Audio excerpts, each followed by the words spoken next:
Hi everybody, my name is Moriah DMpresentation. I'm going to be presenting a case study on type 2 diabetes.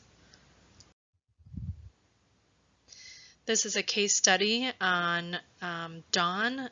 He's a 52-year-old male. He was diagnosed with type 2 diabetes 6 months ago. He's on the maximum dose of metformin and is still 7.2 for his A1C. He has hypertension for medical history.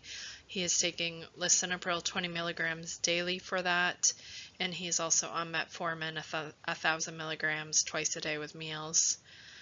He was on glipizide, and that was 10 milligrams daily with a recent weight gain of 15 pounds and 2 significant hypoglycemia episodes. He would like to switch medications. He's here today asking what the options are. We did draw some labs, and just looking at the kidney and liver functions, those seem to be within normal range, and his fasting blood glucose is 154, which is slightly elevated for him. So what will I do next? So briefly on metformin, it's a biguanide. It's the only medication in its class. The mechanism of action is to decrease hepatic glucose production, intestinal glucose absorption, and increases insulin sensitivity.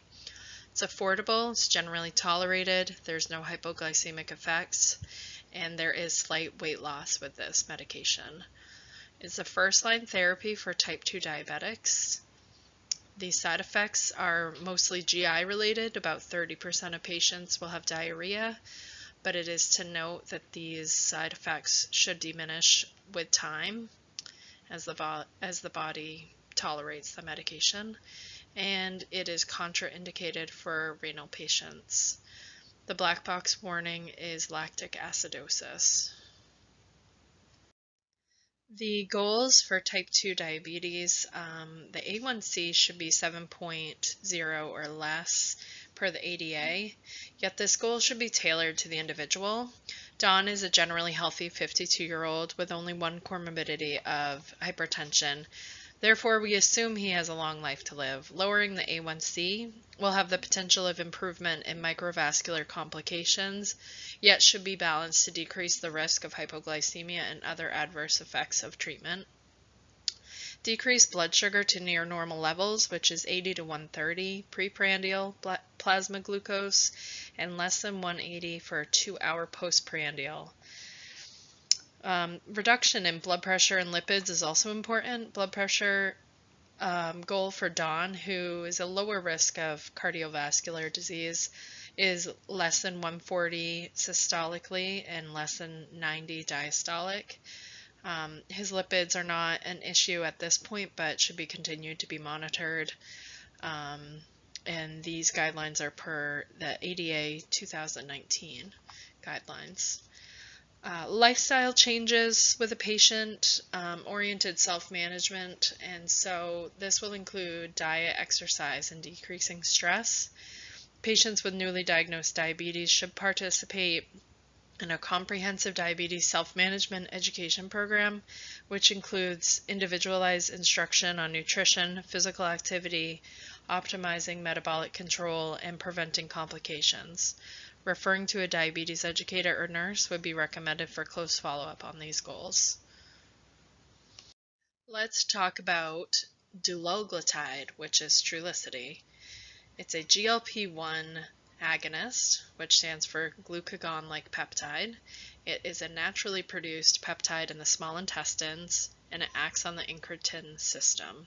The mechanism of action is it activates GLP-1 receptor in beta cells, increasing insulin secretion and decreasing glucagon secretion and delaying gastric emptying. It's an incretin mimetic. It has a modest reduction in A1C, 0.5 to 1.7%. It was first approved in September 2014. And since Don's A1C is 7.2 and almost at goal, I'd feel comfortable in adding this medication, which has a moderate reduction. Some adverse effects and things to consider. The major one with this medication is it's injectable only. Some patients may not be interested in using injectable medications, yet if explained that this medication is only once a week, then it might be more appealing to them. It's also very easy to use and has lasting effects. It does have a weight loss component. This is thought to be related to slow gastric emptying, which reduces appetite, leading to weight loss up to 5 kilograms or 11 pounds over 6 months.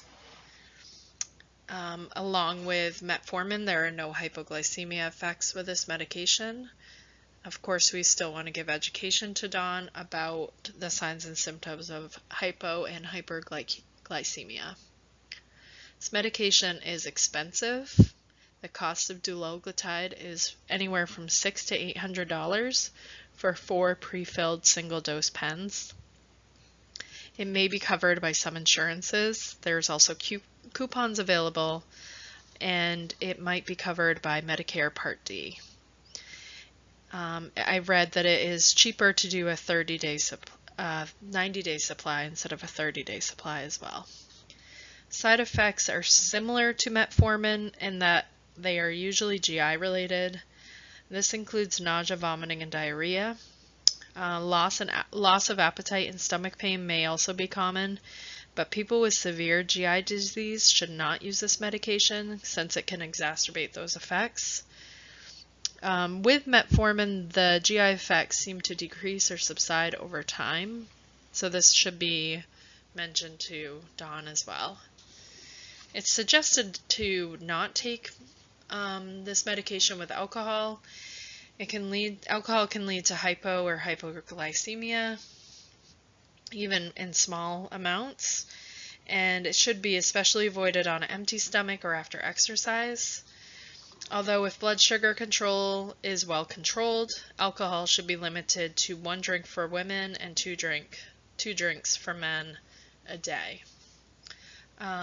There is a caution advised with concurrent oral drugs requiring rapid onset, since the dulaglutide does delay gastric emptying. So this should not be an issue with the lisinopril, but should be mentioned to Dawn as it can be a side effect of this medication. There's also a pancreatitis risk and a thyroid cancer risk, which I will talk about shortly. The dosing for dulaglutide. Adult dosing, and this is for 18 years of age and older. It has not been tested on children yet. It is recommended to start at 0.75 milligrams sub-Q week with a max dose of 1.5 milligrams weekly. And as mentioned, this comes in 4 single-dose pens. It is a extended release medication, and it is a 1 time a week dosing. This should be appealing. There's no dose adjustment needed for age, race, gender, body weight, or renal and hepatic dosing. And as mentioned, the black box warning for this medication is for thyroid C cell tumor risk. The patient should be educated if they have a history or family history of thyroid cancer and the potential risks of thyroid cancer. This has only been tested on or shown in rats and has not been seen in any human subjects, yet should be educated and should be taught the signs and symptoms of thyroid cancer, how to palpate the thyroid, and watch for tumors. Food and drug interactions. The only medication contraindicated with dulaglutide is cidofovir. There's a risk of myelosuppression and nephrotoxicity with this medication. Question if ACE inhibitors are okay with dulaglutide, and there does not seem to be any apparent interaction, but we will want to watch the kidneys with him being on both these medications. We would anyways with his diabetes, but we'll be doing routine labs to monitor his kidney function. There seems to be an interaction with aspirin in that it may increase the risk of nephrotoxicity. Beta blockers may prolong hypoglycemia and mask symptoms of hypoglycemia. And where Dawn has hypertension with the chance of being on a beta blocker eventually, this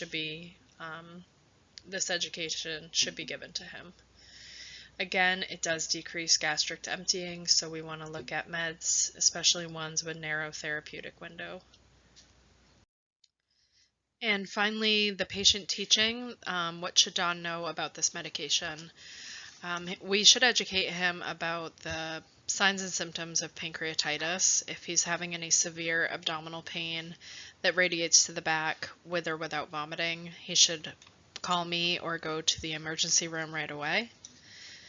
We should educate him about self-administering subcutaneous medications. Since this is probably a new thing for him, he will need to know how to give himself an injection.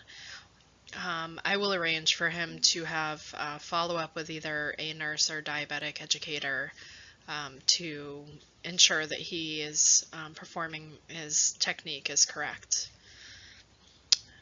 We need to educate Dawn about using the injection the same day, the same time of day each week. If a dose is missed, he should not wait any more than 3 days to give the next dose. And this is because it's an extended release medication. If it's given too close to each other, it can have it can exacerbate the effect, and therefore he could have a low blood sugar. And this medication should not be refrigerated. The injection sites should be rotated, and this does not need to be given with a meal. Again, education about the family history of thyroid cancer, risks and signs and symptoms, and monitoring for liver and kidney disease. That would be monitoring labs and also educating him about symptoms of kidney and liver disease. This medication should be avoided if severe GI disease is present, which it is not with Dawn, yet should be monitored for effect. And these are my references, and that is it. And I thank you for listening and hope it was educational.